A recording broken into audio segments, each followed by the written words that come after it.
死の聞き方に気をつけろ。このお方は。よい、控えておれ。はは。もう体はいいのか？ちゃんと食べているか？盾の悪魔に何もされてないか？ました。アトラは盾の勇者に助けられなきゃゼルトブルの奴隷牢で死んでた。So, did anyone notice the My Hero jingle at the end of Shield Hero? Like the little, you know what I mean? Like, if you didn't, go back and listen to it. And especially if you're a My Hero fan. If you're not a My Hero fan, don't listen to it. But if you are one, you'll notice that that's like the transitional statement or the same jingle that they use midway into My Hero episodes. Okay, so let's talk about episode number 12 of Shield Hero. And why was this the best episode of season 2 so far?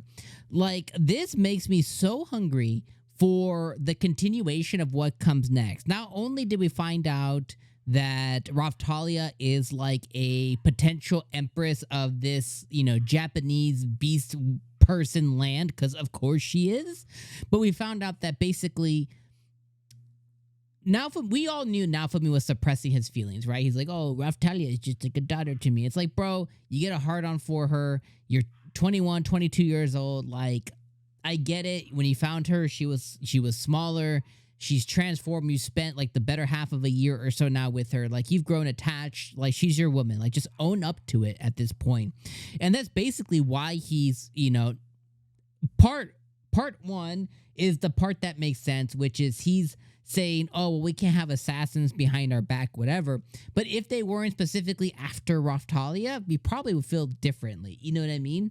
So at this point, he's ready to go and wage war on a country for his woman. It's like, at this point, like, just claim her, bro. Like, it's cool. Like, she loves you. You love her. It's all good. It's all Gucci. So hopefully we get to see that in whatever season 4 comes in a year or 2 or 3 years. But the setup this episode was fantastic. Learning about that.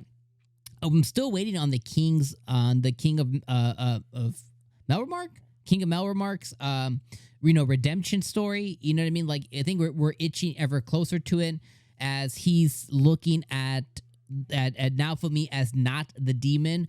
And we still need to learn more on like the deeper roots of that. We found out the surface level story about it from the queen, and we have the idea of it. We've heard a little bit of it. Like, we really need to hear with no animosity, just his full-on story. And I really do want his redemption arc.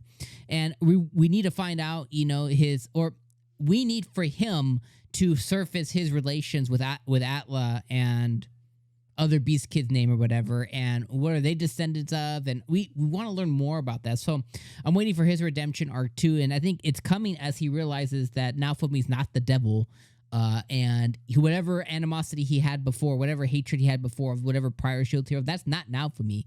You can't just say, oh, because you are this, you're that, you know, because you wield this, you're that, you know, that doesn't mix. It doesn't make sense. So definitely waiting for that to happen too. And then they introduce a bunch of other stakeholders and a bunch of other different kinds of forms of people who are going to surface next season.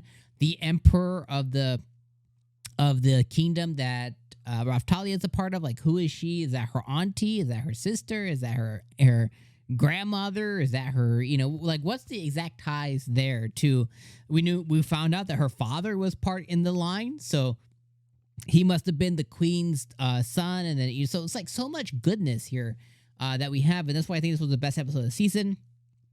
Galleon finally decided to begin talking to them. You know, obviously with Windia not in the picture, he's talking to them more. He's also teaching all of them, you know, how to utilize the Dragon Vein, which was confirmed this episode that power that they Naofumi can, and whoever else learns it that gets summoned is separate from the hero's power.